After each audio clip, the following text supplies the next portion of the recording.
Olá!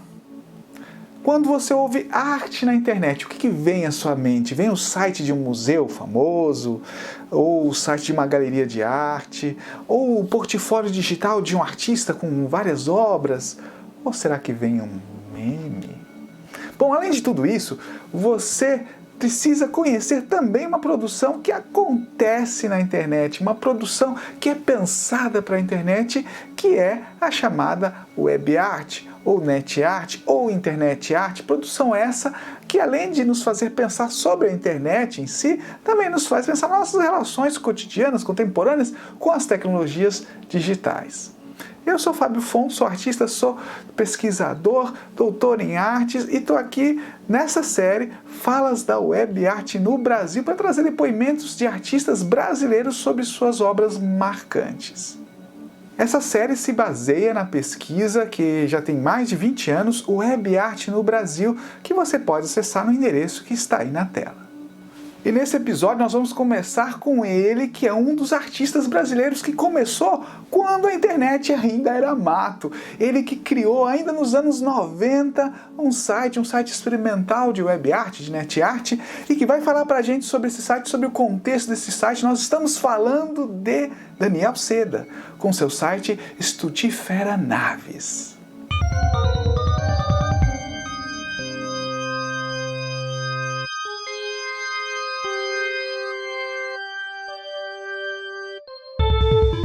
Olá, meu nome é Daniel Seda. Nesse vídeo eu vou falar um pouco sobre o processo de desenvolvimento de um trabalho, uma série de trabalhos que eu fiz no final da década de 90, na metade para o final, logo no início ali da WWW, que é a internet multimídia, né? Porque até 1993 a internet não tinha imagem, não tinha som, era só texto.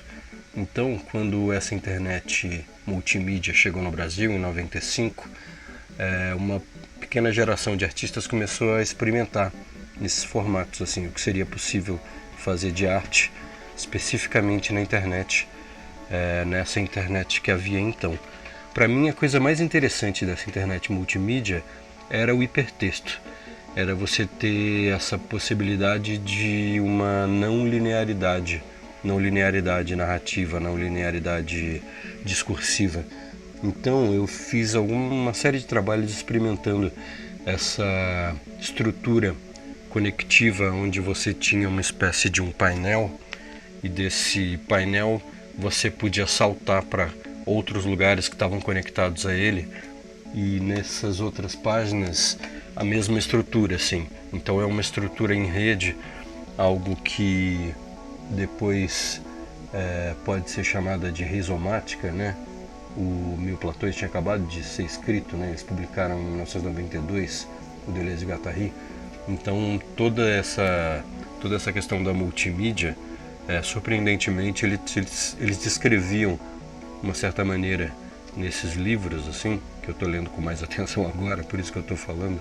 Na época eu nem estava ligado nesses conceitos, assim, de resumo, eu estava mais interessado no hipertexto. Para mim, o interessante dessa internet multimídia era o hipertexto.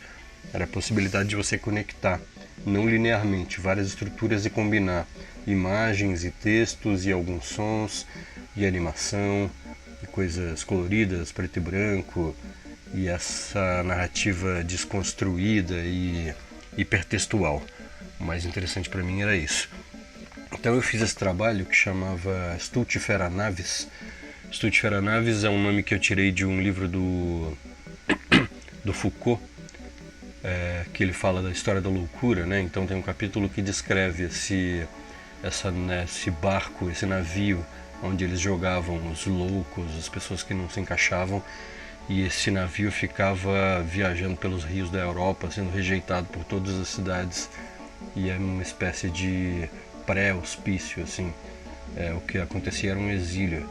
E aí eu peguei essa ideia, eu achei o nome muito interessante, Stutifera Naves, e eu fiz uma narrativa que era impossível de ser lida, mas era uma narrativa de um alquimista medieval que descobriu ou inventou um aparelho que recebia imagens televisivas e radiofônicas do século XX. Então você tinha esse alquimista no século 13, 14, 15, ele viveu 200 anos e tinha toda essa viagem que na história era impossível de ser lida, assim, porque eu misturava português, um latim esquisito, misturava inglês, eu tentava fazer do texto também uma questão hipertextual.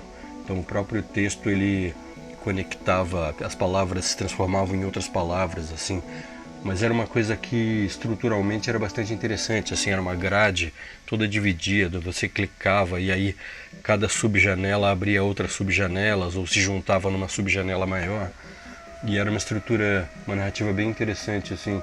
Eu gostei muito de fazer esse trabalho e ele acabou, eu enviei ele para a segunda Bienal do Mercosul e ele acabou entrando no tal do Ciberporto, que era um pedaço da exposição da segunda Bienal do Mercosul, que foi lá em Porto Alegre.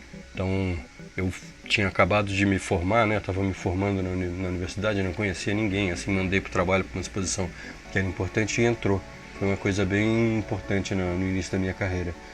E aí, enfim, eu fui lá no Ciberporto e tal, enfim, era uma exposição que ficava na entrada da exposição mesmo. E era uma série de computadores, assim, aqueles computadores de tubo ainda, tipo monitor de tubo.